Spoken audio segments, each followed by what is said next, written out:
स्वागत है साथियों, मैं हूं आनंद राज आनंद और आप हैं सीटेट के अभ्यर्थी व छात्राध्यापक व छात्राध्यापिका। तो साथियों, मैं आनंद राज आनंद और आप सभी छात्राध्यापक व छात्राध्यापिका का हमारे इस YouTube चैनल संस्कार गुरुकुलम में बहुत बहुत स्वागत है, बंदगी है, नमस्कार है, नमस्ते है। आइए तो साथियों, इस वीडियो का आपके बीच लाने का मुख्य जो उद्देश्य है वो ये है कि हम अगर पुराने सभी प्रश्नों को एक जगह समाहित करके अगर आपके बीच हम लाते हैं तो आपको इससे ज़्यादा फायदा होगा।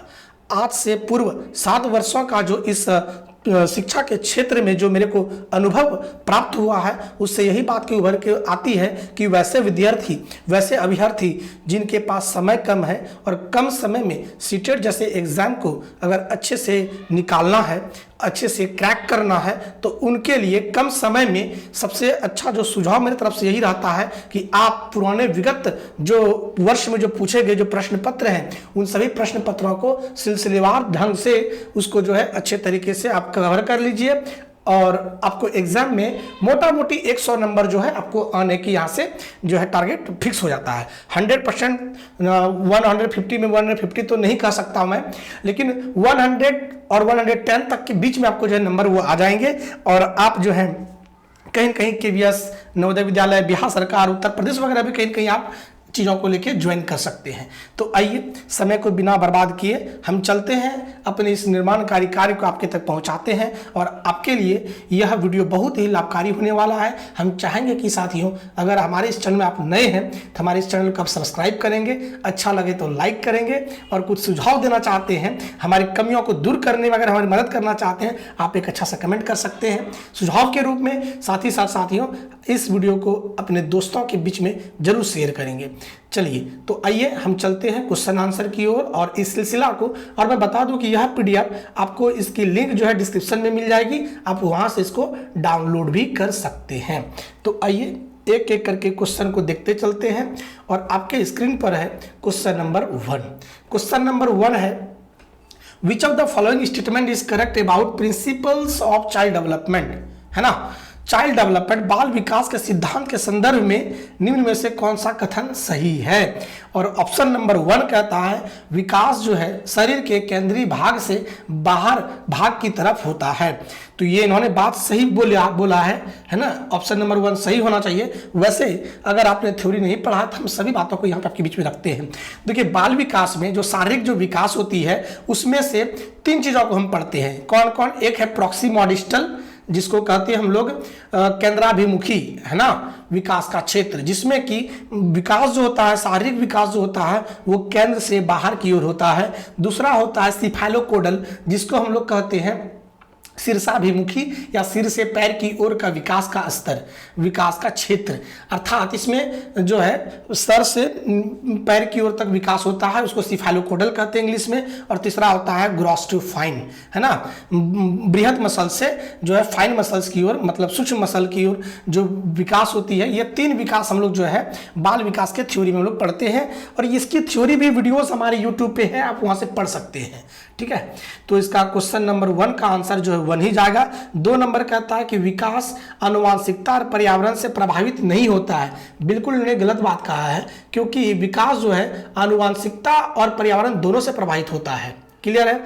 तीसरा नंबर ऑप्शन कहता है ऐसे क्षेत्र में विकास का अन्य क्षेत्रों के विकास पर कोई प्रभाव नहीं पड़ता है। बिल्कुल ऐसा बात नहीं है। विकास अगर किसी क्षेत्र में भी होता है तो वो सारे चीजों को कहीं के वो इन्फ्लुएंस करता है। ठीक है, तो 3 नंबर भी ऑप्शन नहीं होगा। चौथा कहता है विकास पूर्णतः, देखिए एक वर्ड है यहाँ पे पूर्णतः वर्ड रहे, केवल वर्ड रहे, तो ये चीज को क्वेश्चन जो भी ऑप्शन होगा उसको आप 99% चांस होता है वो गलत होता है। क्लियर है यहाँ चीजें। तो एक का आंसर जो आपका चला जाता है 1 नंबर ही चला जाता है। चलिए क्वेश्चन नंबर चलते हैं 2 की ओर और क्वेश्चन नंबर 2 जो है आपके स्क्रीन पर कुछ इस प्रकार से है। तो 2 नंबर कहता है कि बच्चों में भाषा विकास किससे प्रभावित होता है ना। बच्चों में भाषा विकास किससे प्रभावित होता है, तो कहता है 1 नंबर ऑप्शन है केवल आनुवांशिकता से। तो ओनली जो वर्ड आ गया केवल, इसके वजह से यह गलत हो गया। दूसरा कहता है केवल पर्यावरण से, यह भी गलत हो गया। तीसरा कहता है आनुवांशिकता एवं पर्यावरण दोनों से। हाँ, ये तो आप थ्योरी में ही पढ़ेंगे, हेरिडिटी एंड एनवायरनमेंट टॉपिक में। तो कहा जाता है कि हेरिडिटी एंड एनवायरनमेंट अर्थात genetics as well as environment both influence the development of language. Okay, both are the leading factor for influencing the development of language. Clear है? तो 3 number जो है वो उन्होंने सही आंसर कहा। और चौथा का तो ऑप्शन ना आनुवांशिकता से और ना ही पर्यावरण से, अर्थात 4 नंबर भी जो है वो गलत हो जाएगा।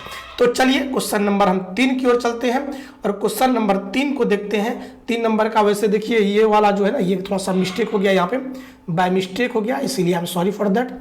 तो 3 नंबर का हम लोग इंग्लिश वाला पोर्शन देखते हैं, ठीक है, हिंदी वाला पोर्शन देखते हैं। कहता है कि एक प्रगतिशील कक्षा, तो कहता है कि a progressive classroom should be, एक प्रगतिशील कक्षा कैसा होना चाहिए। तो कहता है केवल, 1 नंबर में ऑप्शन में है केवल, जिसके कारण से गलत हो गया। केवल वर्ड ही देख के आपको 99% चांस रहता है वो गलत हो जाएगा।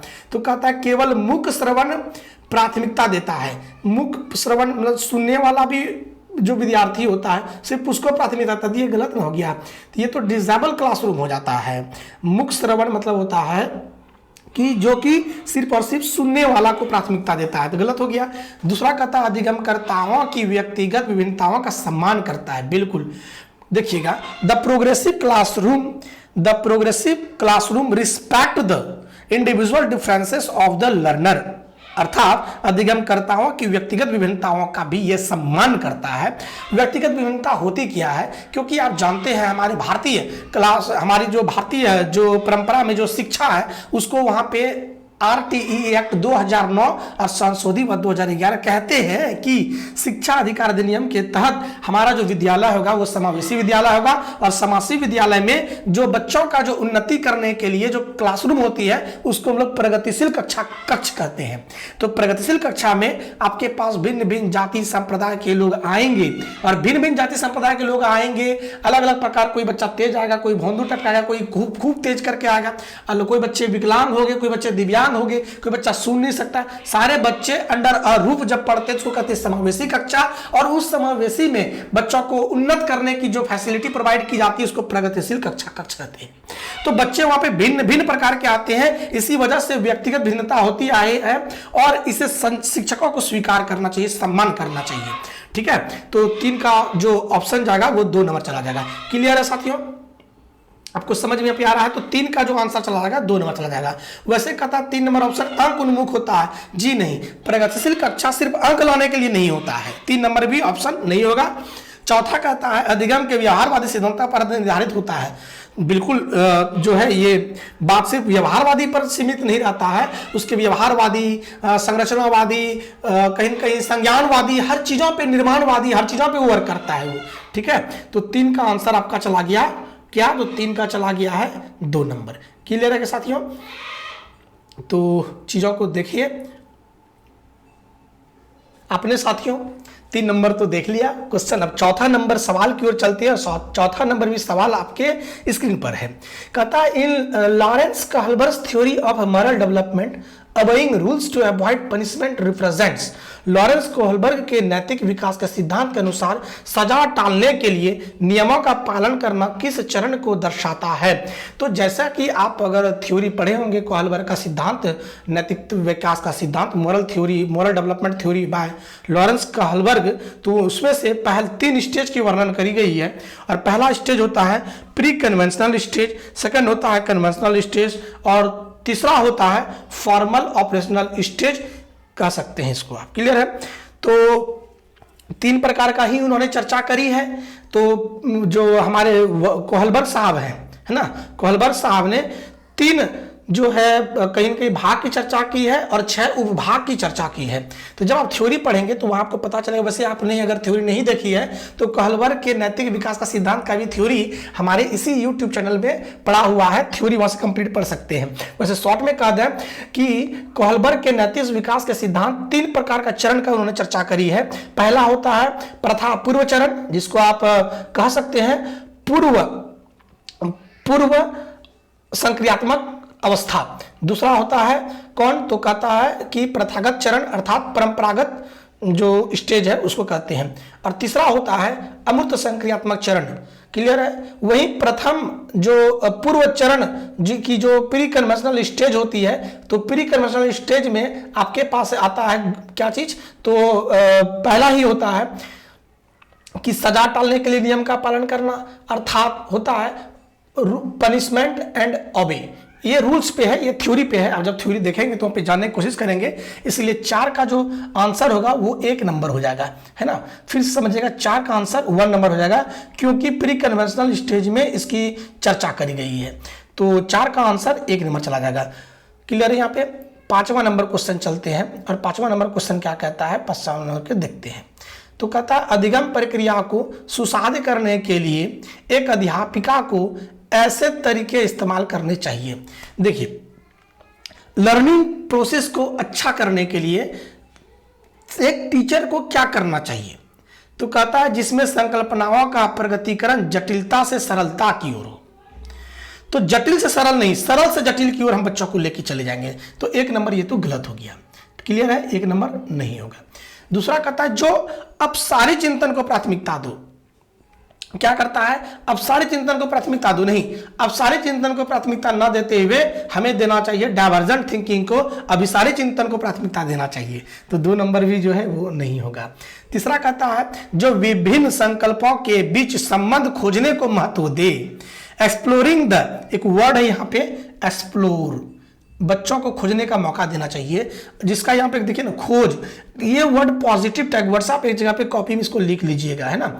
ये खोजने की जो अगर देते हैं बच्चों को, संबंध खोजने का अगर मौका देते हैं, महत्व देते हैं, तो वो सही चला जाता है। और ये पॉजिटिव टैग वर्ड्स है, इसको आप जो है याद रखिएगा। तो इसका पॉजिटिव टैग वर्ड्स को देख के सिर्फ हम 3 नंबर आंसर दे सकते हैं, ठीक है। चौथा कहता है जो विद्यार्थियों के बीच प्रतिद्वंदता रूपी संस्कृति पैदा करे, जो बच्चों में कंपटीशन पैदा करी थी, तो गलत हो गया ना। 5 का आंसर चला जाएगा आपका 3, 5 का ऑप्शन 3 चला जाएगा। क्लियर है यहाँ पे। आइए नेक्स्ट क्वेश्चन देखते हैं, और नेक्स्ट क्वेश्चन जो है वो है 6ठा नंबर क्वेश्चन। 6 नंबर क्वेश्चन है जो कि आपके स्क्रीन पर है, और क्वेश्चन कहता है कि लेव वागत्स्की का सिद्धांत मुख्यतः व्याख्या करती है। वागत्स्की का सिद्धांत जो है mainly focuses on which of the following, है ना, निम्न में से किस में वो फोकस करता है। आपको पता होगा पियाजे जो फोकस करते हैं वो किस पे करते हैं, तो पियाजे फोकस करते हैं स्टेजेस पे करते हैं, लर्निंग पे करते हैं, और भाषा पे भी करते हैं। समझ गए, वो कहीं कहीं जो है एक्सपेरिमेंट पे भी करते हैं वही। लेकिन लेव वागत्स्की की बात करें तो लेव वागत्स्की जो है वो करते हैं समाज पे और संस्कृति पर, समाज संस्कृति और भाषा पर करते हैं। तो क्योंकि उनका थ्योरी ही है, वागत्स्की के द्वारा जो संज्ञानात्मक विकास का सिद्धांत जो दिया गया है उसका नाम है सामाजिक संस्कृति विकास का सिद्धांत। तो इसकी वागत्स्की की जो थ्योरी है वो टोटली बेस है, आधारित है समाज और संस्कृति पर, थ्योरी में है ना। अगर आप थ्योरी नहीं पढ़े हैं तो वो भी हमारी जो है इसी चैनल में पढ़ा हुआ है वीडियो, वहां से आप देख सकते हैं, कंप्लीट वीडियो पढ़ा हुआ है। 6 नंबर का ऑप्शन देख लेते हैं। कहता है आनुवंशिकता के विकास पर प्रभाव को, आनुवंशिकता के विकास पर प्रभाव को, ये सिर्फ आनुवंशिकता के विकास पे ये बात नहीं करता है। दूसरा कहता है संज्ञानात्मक विकास में संस्कृति उपकरणों के योगदान को। देखिए संस्कृति के उपकरणों के योगदान को बिल्कुल ये इन्होंने, क्योंकि हमने बताया समाज और संस्कृति का इन्होंने यूज किया है अपने मॉडल में, ठीक है, तो 2 नंबर चला जाएगा। तीसरा कहता है समाजीकरण के जीव पारिस्थितिकी मॉडल को, इकोलॉजिकल मॉडल ऑफ सोशलाइजेशन, जो कि यूरी ब्रॉन फैन ब्रेनर का थ्योरी है, वो तो यूरी ब्रॉन फैन ब्रेनर की थ्योरी में आता है, ये तो वागत्स्की का है, तो 3 नंबर भी आपका नहीं जाएगा। चौथा कहता है अभिप्रेरणा पर आरोपण प्रतिरूप के प्रभाव को, the impact of attribution pattern on motivation, बिल्कुल नहीं, मोटिवेशन तो मैडुअल की बात करता है, तो ये चौथा भी नहीं जाएगा। अर्थात आपका जो आंसर चला गया वो चला गया आपका 2 नंबर, the role of culture tools in cognitive development. आइए 6 नंबर का आंसर आपका 2 नंबर हो गया। क्लियर है। तो चलते हैं 7 नंबर क्वेश्चन की ओर, और 7 नंबर क्वेश्चन कहता है जो कि आपकी स्क्रीन पर ही है, क्रिकेट पर वार्तालाप के दौरान एक अध्यापक अधिकांशतः लड़कों से सवाल पूछ रहा है और लड़कियों से नहीं पूछ रहा है। अध्यापक की यह क्रिया किसका उदाहरण है, तो इसे जेंडर बायस कहते हैं, जेंडर पक्षपात कहता है।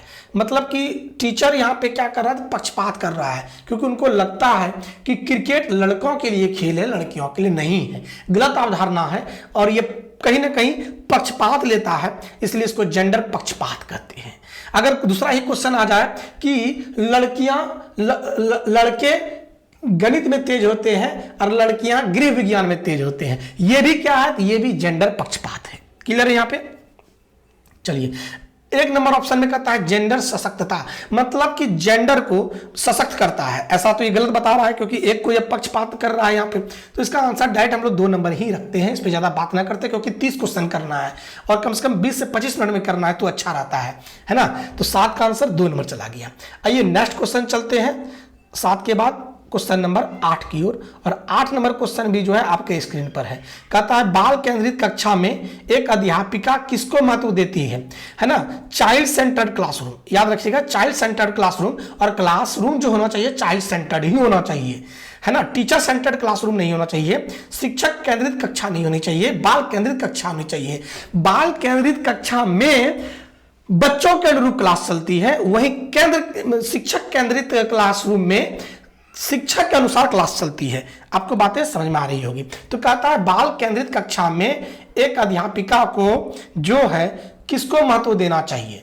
तो 1 नंबर ऑप्शन कहता है निरंतर वस्तुनिष्ठ, है ना, निरंतर वस्तुनिष्ठ रूपी परीक्षाओं को।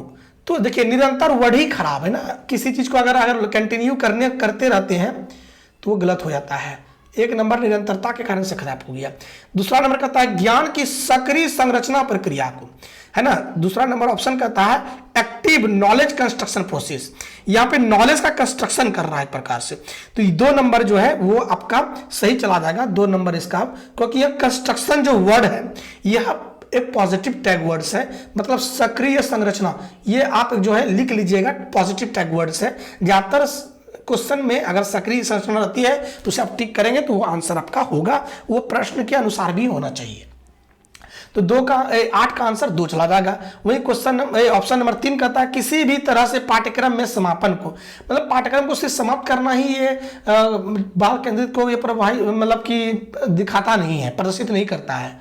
तो 3 भी नहीं जाएगा, 3 भी नहीं जाएगा। वहीं अगर हम चौथा बात करें तो दंड आधारित, तो दंड तो बच्चा को देना ही नहीं, अर्थात हमारा जो आंसर जा रहा है वो चला जाएगा क्वेश्चन ये ऑप्शन नंबर 2। किसकी वजह से? तो संक्रिया संरचना की वजह से। 8 का आंसर 2।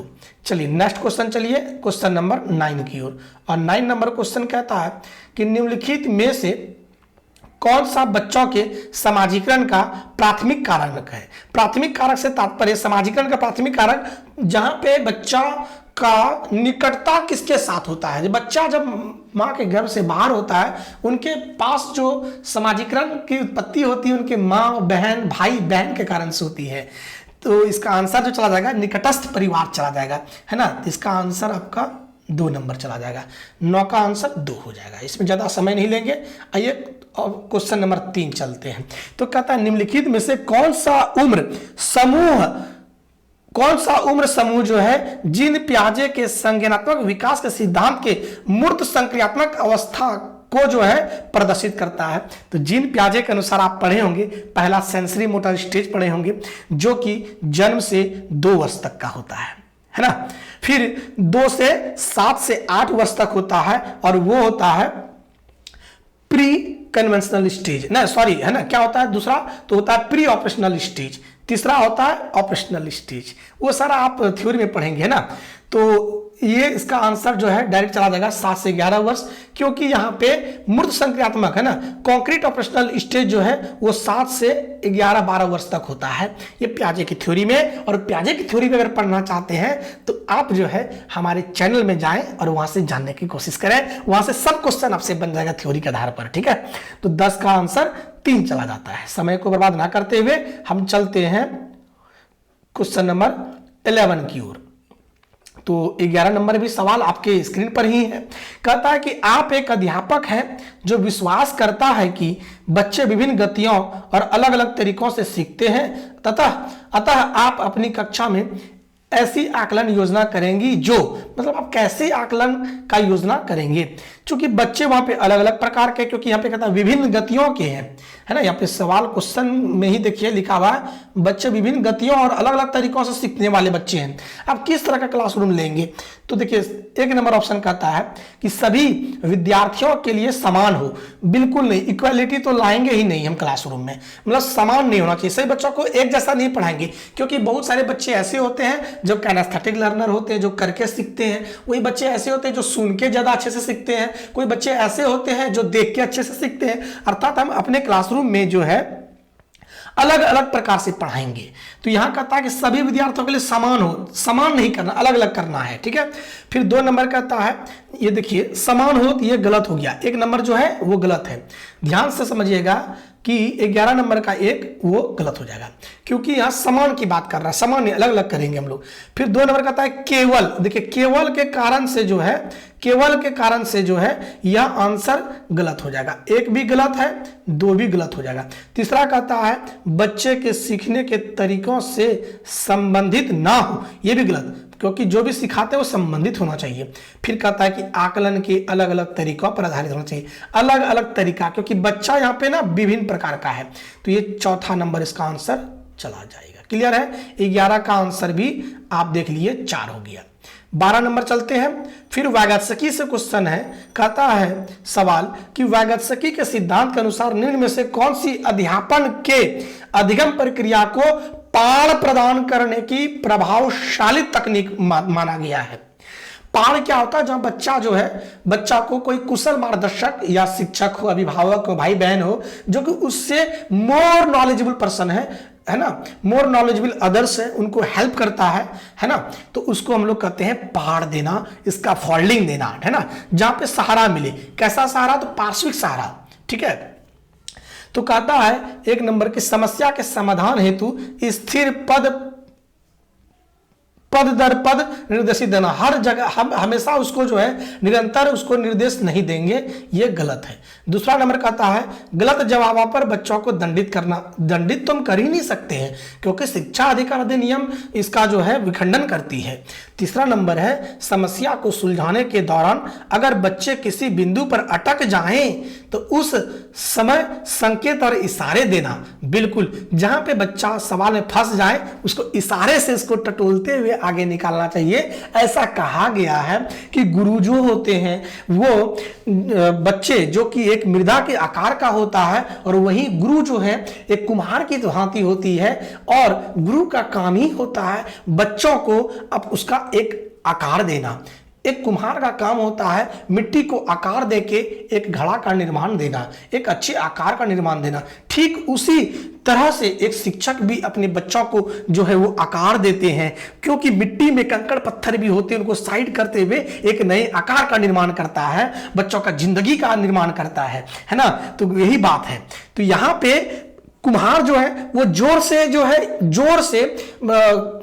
घड़ा का निर्माण नहीं करता है, अर्थात जब वो चक्की चलाते हैं तो मिट्टी को जो है वो सहारा देते हुए उसका आकार देते हैं, जोर से दबाने पे वो उसकी आकार विदृत हो जाती है। इसी प्रकार से यह कहते हैं कि संकेत और इशारा देकर ही बच्चों को सिखाना चाहिए, अर्थात उसको पार कहते हैं, सहयोग देना कहते हैं। इसको इंग्लिश में इसका फॉल्डिंग भी कहते हैं ना, क्या कहते हैं, इसका फॉल्डिंग कहते हैं। ये वर्ड याद रखेंगे आप। तो 12 का जो आंसर चला गया साथियों वो आपका चला गया है कौन सा, तो इसका आंसर होगा 3 नंबर। क्लियर है। तो चलिए 4 नंबर तो होगा नहीं, तो 12 का आंसर हम लोगों ने देखा 3 हो गया। चलिए अब चलते हैं 13 नंबर क्वेश्चन, और 13 नंबर क्वेश्चन भी आपके स्क्रीन पर कुछ इस प्रकार से है। कहता विच of the following statement is correct about intelligence, निम्नलिखित कथनों में से बुद्धिमत्ता के बारे में कौन सा कथन सत्य है। बुद्धिमत्ता, इंटेलिजेंस के बारे में बात कर रहा है। तो कहता है बुद्धिमत्ता को केवल बुद्धि लब्धि परीक्षणों द्वारा ही मापा जा सकता है। ये केवल, आपको बता चुके हैं, ये केवल के कारण से हम इसको यहां पे कट कर देते हैं। 2 नंबर कहता है बुद्धिमत्ता संबंधी व्यक्तिगत विभिन्नताओं में आनुवंशिकता की कोई भूमिका नहीं होती है। नहीं, आपको मैंने बताया था क्या, लर्निंग और the development influence by both genetics as well as environment, आनुवंशिकता के साथ साथ वातावरण का भी बहुत बड़ा रोल रहता है। तो 2 नंबर भी ये गलत हो गया। 3 नंबर का आता है क्या चीज, एक क्षेत्र में उच्च बुद्धिमत्ता अन्य क्षेत्रों में भी उच्च बुद्धिमत्ता सुनिश्चित करती है ना। तो कहता है high intelligence is one domain ensure high intelligence in other domains. एक क्षेत्र में अगर बच्चा बहुत तेज है तो दूसरे क्षेत्र में भी बहुत तेज होगा, ऐसा कोई जरूरी नहीं है। तो 3 नंबर भी आंसर जो है वो नहीं होगा। चौथा कहता है बुद्धिमत्ता, intelligence is more than the ability to perform well in school. ये कहीं कहीं ठीक ठाक है, तो चौथा नंबर इसका आंसर ले लेते हैं। लेकिन हाँ, बहुत ठीक ठाक नहीं है, क्योंकि ऑप्शन में तीनों ऑप्शन गलत था, चौथा ऑप्शन जाता है ना। बेहतर प्रदर्शन करना ही क्लासरूम में, मतलब देखिए क्लासरूम में बेहतर प्रदर्शन करना ही वो उसकी आईक्यू को प्रदर्शित नहीं करता है। और भी गतिविधियों में वो चीज़ों को देखा जाता है जब गार्डनर की थ्योरी पढ़ेंगे। वैसे 4 नंबर ऑप्शन ठीक ठाक है। तो 13 का आंसर आपका चला गया 4 नंबर। आइए 14 नंबर क्वेश्चन देखते हैं। और 14 नंबर क्वेश्चन कहता है एक घोड़े को देखकर एक 3 वर्षीय बालिका चकित हो जाती है। एक हॉर्स को देखता है, एक घोड़ा को देखता है एक बच्चा, और कहता वाओ इतना बड़ा कुत्ता। जिन पियाजे के संज्ञानात्मक विकास के सिद्धांत के अनुसार जो है बालिका यह प्रतिक्रिया निम्न में से किसका उदाहरण है। तो ध्यान दीजिएगा, यहां पर इसे आत्म सात्करण या समावेशन कहते हैं, असिमिलेशन कहते हैं। आखिर असिमिलेशन होता क्या है देखिएगा, जब पुरानी स्कीमा में नई स्कीमा को जोड़कर ठीक किया जाए उसको आत्मसात्करण कहते हैं। समझ गए बात को ना। तो इसका आंसर 1 नंबर चला जाएगा। पियाजे की थ्योरी आप जो है हमारे YouTube चैनल में जरूर देखिएगा, बड़ा अच्छा आएगा, आनंद आएगा। और मैं वो ऐसा विश्वास करता हूं कि अगर आप थ्योरी पढ़ लेते एक भी क्वेश्चन नहीं छूटेगा। अगर ना पढ़े तो सारा क्वेश्चन आंसर अगर आप कर लेते हैं तो वहां से क्लियर हो जाता है। ठीक है, तो 14 का आंसर 1 चला जाएगा। क्लियर है। 15 नंबर चलते हैं और 15 नंबर क्वेश्चन है आपकी स्क्रीन पर कुछ इस प्रकार से। तो कहता है भाषा एवं विचार पर लेव वागस्की क्या सुझाव देते हैं। तो कहता है कि Lev Vygotsky ideas in language and thought suggest that the ideas of Vygotsky on language and thought what they suggest, what this man suggest. यह वागस्की क्या सजेस्ट करता है, सुझाव देता है, इस पर जानने की कोशिश करते हैं। तो कहता है भाषा संज्ञानात्मक विकास को निर्देशित करती है। भाषा जो है संज्ञानात्मक विकास को निर्देशित करती है और ये करती भी है ना, ये सत्य भी है। अब थ्योरी में आप इसे देखे भी होंगे। वही दूसरा नंबर कहता है संज्ञानात्मक विकास भाषा को निर्देशित करती नहीं। अगर आपकी भाषा है तो संज्ञान को सुदृढ़ करता है। जैसे मैं उदाहरण देता हूं, एक मान लिया जाए एक बच्चा जो है चला गया है बंगाल, वेस्ट बंगाल, और वेस्ट बंगाल में वो गणित सीख रहा है। तो उसको बहुत सारी कठिनाई होगी, क्योंकि भाषा जो है संज्ञानात्मक विकास को भी इंस्ट्रक्ट करती है, गाइड करती है। अब वहां पे बोलेगा भालो भालो वर्ड, ये भालो मतलब तो भालू समझ जाएगा। अर्थात कहने का तात्पर्य है कि भाषा भी बहुत अच्छा रोल प्ले करता है। समझ रहे हैं। अगर मेरे मान लीजिए मेरी बहुत बुद्धि अच्छी है और नए जगह पे चल जाते हैं और वहां पे सिर्फ उसी लैंग्वेज पे बातें होती है, समझना तो दिक्कत हो सकता है ना, प्रोवाइड करता है। अर्थात कह सकते हैं भाषा संज्ञानात्मक विकास को निर्देशित करती है, क्योंकि भाषा समाज की एक इकाई होती है। समाज को एक आईना होता है भाषा, और भाषा जो है समाज की ही देन होती है, संस्कृति की देन होती है। और वागस्की तो समाज संस्कृति को कहीं ना कहीं आगे प्रमोट करता है चीजों को लेके। इसलिए 15 नंबर का आंसर 1 नंबर चला जाएगा। तो साथियों, अगर हमारे इस चैनल में आप नए हैं तो हमारे चैनल को आप सब्सक्राइब जरूर कीजिएगा और अपने दोस्तों को शेयर भी कीजिएगा, ताकि ज्यादा से ज्यादा फायदा हो सके। और इसकी जो PDF है वो आपको जो है डिस्क्रिप्शन आपको देखने को मिलेगा, वहां से आप डाउनलोड कर सकते हैं। आइए क्वेश्चन नंबर 16 की ओर, और 16 नंबर क्वेश्चन देखते हैं जो कि आपके स्क्रीन पर है। और क्या कहता है क्वेश्चन, तो 16 नंबर कहते हैं कि बच्चों में सृजनात्मकता को किस प्रकार सुसाध किया जा सकता है। Creativity among children can be enhanced by. Creativity को कैसे अच्छा किया जा सकता है, रचना को कैसे अच्छा सुदृढ़ किया जा सकता है, सृजनात्मकता को कैसे सुसाध्य किया जा सकता है, ये क्वेश्चन कहता है। तो 1 नंबर कहता है बाय इनकरेजिंग एक्सप्लोरेशन। आपको मैंने बताया था कि एक्सप्लोरेशन वर्ड ही पॉजिटिव है। एक्सप्लोर का मतलब होता है खोज करना। तो 1 नंबर ही इसका आंसर चली जाना चाहिए। वैसे 2 नंबर भी ऑप्शन देखते हैं। कहता है अध्यापक केंद्रित शिक्षा शास्त्र द्वारा। बिल्कुल नहीं, अध्यापक केंद्रित तो होना ही नहीं चाहिए, है ना, बाल केंद्रित कक्षा होती है। लगातार अभ्यास और लगातार कंटिन्यूटी के कारण से 3 नंबर नहीं होगा, चौथा केवल के कारण से ही नहीं होगा। तो 16 का आंसर 1 नंबर चला जाएगा। क्लियर है यहाँ पे? तो याद रखिएगा एक्सप्लोर वर्ड को, अन्वेषण वर्ड को, खोज वर्ड को याद रखिएगा, ये पॉजिटिव टैग वर्ड्स है और इसी वजह से 1 नंबर इसका आंसर होता है। तो चलिए चीजों को यहीं पे रखते हैं और 17 नंबर क्वेश्चन की ओर बढ़ते हैं। कहता है गुणज वैकल्य डिस्कैलकुलिया किससे संबंधित है? तो ये तो आप जानते हैं, डिस्कैलकुलिया गणित से संबंधित है। किससे संबंधित है? तो गणित से संबंधित है। और हम एक क्वेश्चन यहां से पूछते हैं, आप इसका कमेंट में आंसर दीजिएगा। हम ये जानना चाहते हैं कि कितने विद्यार्थियों की ये पता है। क्वेश्चन ये है जो कि आपके पेडागोजी से नहीं है, व्यवहारिक ज्ञान से है। कभी हो सकता है कि आपसे कोई पूछ दे, वह कौन सा साइंटिस्ट है जो डिस्कैलकुलिया नामक बीमारी से ग्रसित है? तो बताइए कि वह कौन सा साइंटिस्ट है, कौन से साइंटिस्ट थे जो कि महान साइंटिस्ट थे जो कि डिस्कैलकुलिया नामक बीमारी से ग्रसित थे? तो बताइए इसका कमेंट करके आंसर। वैसे मैं बता दूं, डिस्कैलकुलिया जो है, डिस्कैलकुलिया जो कि जोड़ घटाव, साधारण जोड़ घटाव गुणा करने में गलती करता हो।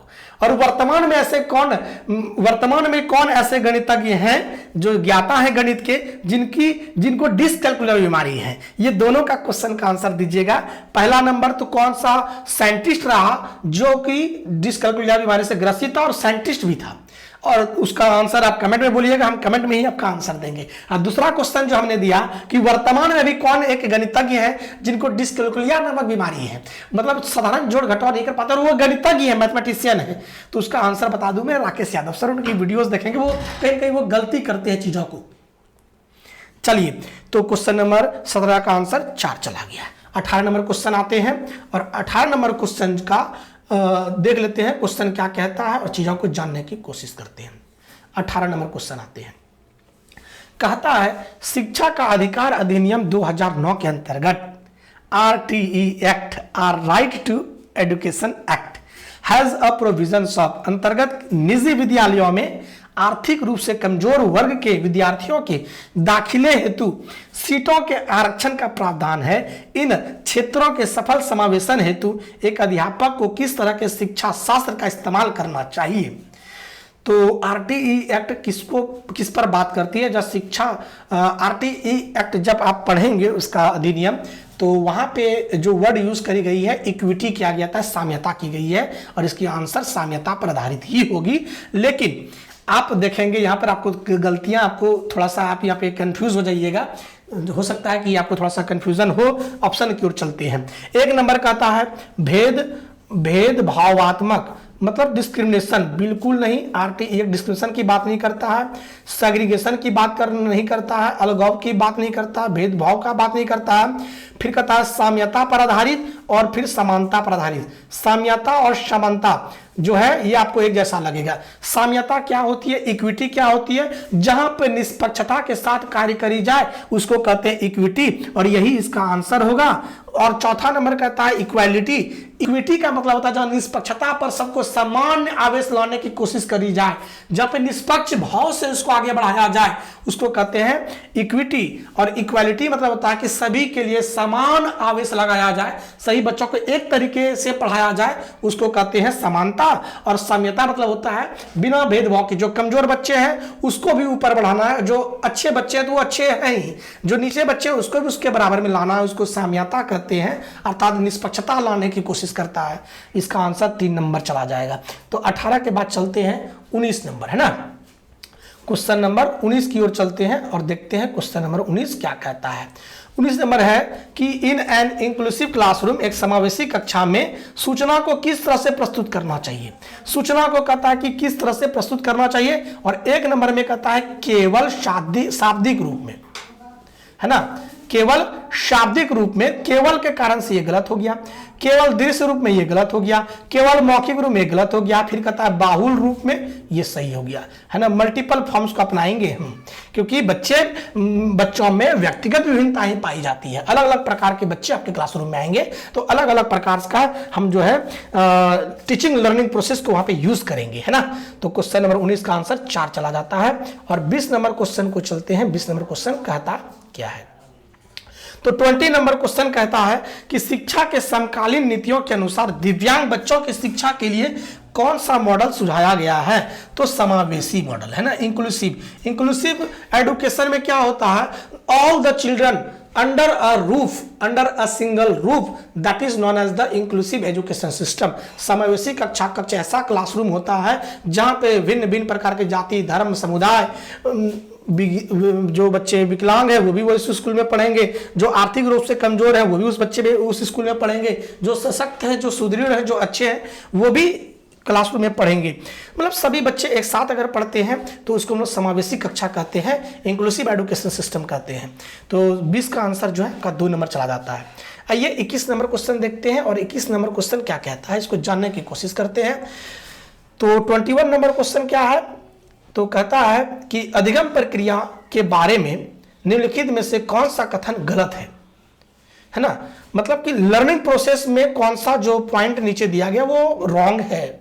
तो अधिगम एक निरंतर प्रक्रिया है, लर्निंग जो है एक कंटिन्यूअस प्रोसेस है, जो कि सही बात है। दूसरा कहता है कि अधिगम प्रक्रिया में त्रुटियां और गलतियां अप्रासंगिक है, नहीं प्रासंगिक है। गलतियां जो है, जो गलतियां बच्चे करते हैं, जो त्रुटियां करते हैं वो तो प्रासंगिक है, होनी चाहिए। गलतियों से हम बच्चों के चीज़ों को जान पाते हैं, उनकी कमजोरी को जान पाते हैं, उनको अच्छे करने में कई अवसर का जो है ये हमें देता है। इसलिए 2 नंबर का आंसर जो है वो गलत होगा। 1 नंबर तो सही है, दूसरा नहीं होगा। तीसरा कहता है अधिगम व्यक्तिगत व पर्यावरणीय कारकों पर आधारित है। अधिगम सिर्फ और सिर्फ व्यक्तिगत और पर्यावरणीय पर आधारित नहीं है, आनुवंशिकता पर भी आधारित है, अर्थात 3 नंबर भी नहीं होगा। चौथा नंबर कहता है अधिगम चक्रीय रूप से होता है, मतलब कि learning takes place in spiral manner and not in linear manner. तो ये भी कोई जरूरी नहीं है कि चक्रीय रूप से होता है, अनुरेखीय रूप से होता है। इसका आंसर 1 नंबर चाहिए और इसका आंसर 21 का 1 हो जाता है। क्लियर है। और 22 नंबर देख लेते हैं। 22 नंबर क्वेश्चन क्या कहता है? कहता है बच्चे को बारंबार यह बोलने से कि वह अधिगम के लिए योग्य नहीं है किस संभावना को बढ़ावा देता है। अगर मान लिया जो कोई क्लासरूम में एक बच्चा है और वो सवाल को नहीं बना पा रहा है तो आप उसे बार बार डिमोटिवेट नहीं करेंगे कि देखो ये सवाल तुमसे जिंदगी भर नहीं बन सकता है, ये ऐसा सवाल है जो कभी तुमसे नहीं बन सकता। इससे बच्चे क्या होते हैं, इससे बच्चे ना डिमोटिवेट हो जाते हैं। वही क्वेश्चन कहता है कि बच्चों को अगर बार बार हम ये कहते हैं कि यह अधिगम के योग्य नहीं है, सीखने लायक नहीं है, इससे बच्चे क्या होते हैं, इससे बच्चे डिमोटिवेट हो जाते हैं। अर्थात इसका जो आंसर जाना चाहिए वो कौन सा था? Demotivate the child to learn. Yes, 1 number इसका ऑप्शन चला जाएगा। ठीक है। 22 के बाद चलते हैं 23 नंबर और 23 नंबर क्वेश्चन को देखते हैं क्या कहता है क्वेश्चन। ठीक है। कहता है कि समस्या समाधान कौशल को किस प्रकार से बढ़ाया जा सकता है। Problem solving skill can be enhanced by, है ना। तो इसमें 1 नंबर ऑप्शन कहता है कि fixating on conventional use of materials, उपकरणों सामग्रियों के परंपरागत इस्तेमाल पर ध्यान देकर। तो ये नहीं, सिर्फ और सिर्फ उपकरण को ही यूज करना ठीक नहीं होता है, इसलिए क्योंकि उपकरण के साथ में और भी चीजें हो सकती है, इसलिए 1 नंबर ऑप्शन नहीं जाएगा। समस्या समाधान में हम बहुविकल्पीय चीजों को ढूंढते हैं वहां पे, है ना। दूसरा नंबर कहता है कि समस्याओं को मानक प्रारूपों में प्रस्तुत करके, तो ये भी नहीं होगा। मतलब क्या कहता है कि representing problem in standardized format, standard format में बच्चों को जो है हम नहीं क्लासरूम को अटेंड करेंगे। तीसरा नंबर कहता है समस्या समाधानों के वैकल्पिक तरीकों का मापन कराकर। बिल्कुल 3 नंबर जो है वो सही कहता है, 3 नंबर जो है सही जाता है। यंत्रवत याद करके रॉट लर्निंग तो कभी कराएंगे नहीं, रटाना ही नहीं है, रटाना तो गलत है, बच्चों को समझाना है। हम यहाँ पे अर्थपूर्ण अधिगम करा सकते हैं, रॉट लर्निंग नहीं करा सकते हैं ना। ये सुझाव नहीं देती है हमारा पेडागोजी सेक्शन। तो आइए 23 का आंसर आपने देखा 3 नंबर होगा। और चौथा नंबर 23 के बाद 24 की ओर चलते हैं। 24 नंबर क्वेश्चन कहता है कि प्राथमिक कक्षाओं में संकल्प अध्यापन हेतु, है ना, to teach a concept to student in primary grades which of the following sequence of representation of content is most appropriate, है ना।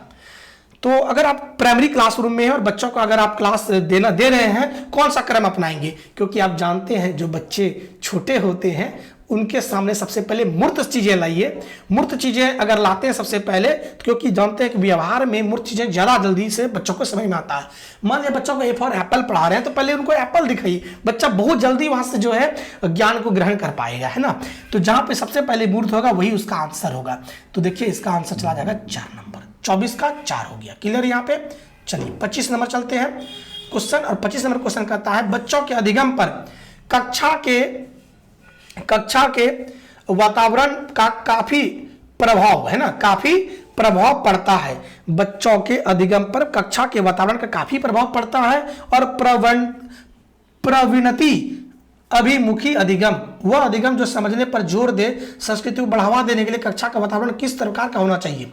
तो क्लासरूम जो होना चाहिए कैसा होना चाहिए, तो देखिए अगात्सुकी के अनुसार कहता है कि classroom should be cooperative and collaborative.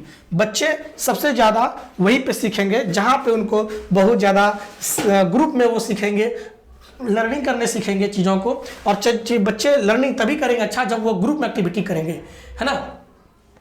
तो इसका आंसर जो है आपका चला जाएगा कोऑपरेटिव एंड कोलैबोरेटिव, है ना।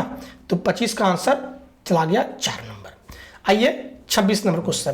तो कहते हैं कि अधिगम के संदर्भ में निम्न में से कौन सा कथन सही है, लर्निंग के पर्सपेक्टिव में कौन सा सही है। तो 1 नंबर कहता है कि परीक्षाएं ही अधिगम का चरम लक्ष्य है। देखिए सिर्फ और सिर्फ यह बात करता है किसका, कि एग्जामिनेशन इज द, परीक्षा सब कुछ नहीं है, समझना सब कुछ होता है, इसलिए 1 नंबर नहीं होगा। अधिगम एक निष्क्रिय प्रक्रिया नहीं है, लर्निंग जो है एक्टिव प्रोसेस है, ये निष्क्रिय नहीं, निष्क्रिय वर्ड ही गलत हो गया यहाँ पे। तीसरा नंबर ऑप्शन कहता है भावों को अधिगम प्रक्रिया पर कोई प्रभाव नहीं होता है, बिल्कुल नहीं, भाव का अधिगम पर प्रक्रिया प्रभावित करता है। और चौथा नंबर कहता है कि अधिगम एक जटिल प्रक्रिया है जिसमें अधिगमकर्ताओं की सक्रिय संलग्नता, देखिए सक्रिय संलग्नता एक पॉजिटिव वर्ड है, यही इसका आंसर चला जाएगा। चौथा नंबर इसका आंसर हो जाएगा, अर्थात इसका आंसर 4 चला गया। Learning is a complex process which requires active engagement of learners. Active engagement को आप जो है टैग वर्ड्स के रूप में लिख लेंगे, है ना, सक्रिय संलग्नता की वर्ड को लिखेंगे, और ये जब देखेंगे तो आप सही टिक करेंगे, ये आंसर सही हो जाता है। 26 के बाद चलते हैं 27 नंबर। 27 नंबर है क्वेश्चन की अधिगम का सामाजिक संरचनात्मक विचार अधिगम प्रक्रिया में डैश की महत्व पर जोर देता है ना। मतलब कि socio constructivist views of learning emphasize on the importance of interactions. Interactions जो वर्ड है ना, अंतः क्रिया जिसको कहते हैं, अन्योन्य क्रिया कहते हैं जिसको आप, पारस्परिक क्रिया जिसको कहते हैं, वो पॉजिटिव वर्ड्स है, इसीलिए इसका आंसर 1 नंबर चला जाएगा। ठीक है, तो चलिए 28 नंबर क्वेश्चन चलते हैं। 28 नंबर क्वेश्चन कहता है कि निम्न में से कौन सा युग्म घटक और अभिप्रेरणा स्रोत का सही रूप से मिला युग्म है ना। तो देखिएगा कौन सा जो युग्म है, कौन सा जो जोड़ा है वो सही है। तो इसका कहता है कि आत्म परितोषण, सेल्फ फुलफिलमेंट, मतलब आत्म उपलब्धता, मतलब स्वयं को पूर्ण करने वाला चीज है। तो और बाह्य अभिप्रेरणा बिल्कुल नहीं, बाह्य अभिप्रेरणा तो अंदर से प्रेरित नहीं करता है, और ये लर्निंग में कहीं ना कहीं बहुत देर तक टिकता नहीं है, इस वजह से 1 नंबर नहीं होगा। किस वजह से नहीं होगा, आत्म परितोषण और बाह्य अभिप्रेरणा के कारण से नहीं होगा। फिर 2 नंबर कहता है कि जिज्ञासा और आंतरिक अभिप्रेरणा, बिल्कुल जिज्ञासा, देखिए बच्चे तभी सीखते हैं जब उनके अंदर में जिज्ञासा होती है, पढ़ने की, सीखने की, समझने की, और जिज्ञासा होती तो उसमें आंतरिक अभिप्रेरणा तो होता ही है, इसलिए इसका ऑप्शन 2 ही चला जाता है। इसका ऑप्शन 2 चला गया। क्लियर यहां पे। चलिए 4 नंबर भी आप सोचेगा क्यों नहीं होगा, 4 नंबर में रुचि तो ठीक है, लेकिन बाह्य अभिप्रेरणा नहीं। बच्चों को आंतरिक अभिप्रेरणा देना चाहिए। आंतरिक अभिप्रेरणा जब होती है उनके अंदर में, तो उनका अभिप्रेरणा बहुत दिन तक टिकता है। अगर किसी को देखा मोहल्ला में नौकरी लगा तो बैंक पीओ का तैयारी करना प्रारंभ, तो वो बाह्य अभिप्रेरणा है। लेकिन जब अंदर से उसके अंदर में जिज्ञासा होती है कि नहीं, I have to be a bank officers, तो ये प्रकार की जो अभिप्रेरणा होती है वो कहीं ना कहीं जिज्ञासापूर्ण होती है, और ये इंटरनल मोटिवेशन होता है, इंट्रेंसिक मोटिवेशन होता है। तो इसका ऑप्शन जो है 2 नंबर चला जाएगा। रुचि यहाँ पे सही है, रुचि वर्ड सही है, लेकिन ये वाला चीज गलत है ना। तो जिज्ञासा और आंतरिक अभिप्रेरणा सही जाता है। क्लियर यहाँ पे। तो 28 का आंसर आपने देख लिया। अब चलते हैं हम लोग 29 नंबर क्वेश्चन की ओर। कहता है कि विद्यार्थियों में संकल्पनात्मक समझ को सुसाध्य करने हेतु एक अध्यापिका को क्या करना चाहिए। To facilitate conceptual understanding among students a teacher should, है ना, कंसेप्चुअल अंडरस्टैंडिंग को बेस्ट करने के लिए आपको क्या करना चाहिए। तो कहता है कि encourage student to learn through rote memorisation.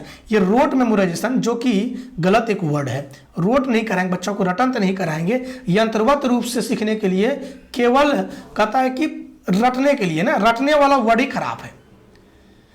दूसरा है संकल्पों के वार्तालाप उदाहरण और गैर उदाहरणों को सम्मिलित नहीं करना चाहिए, बिल्कुल सम्मिलित करना चाहिए।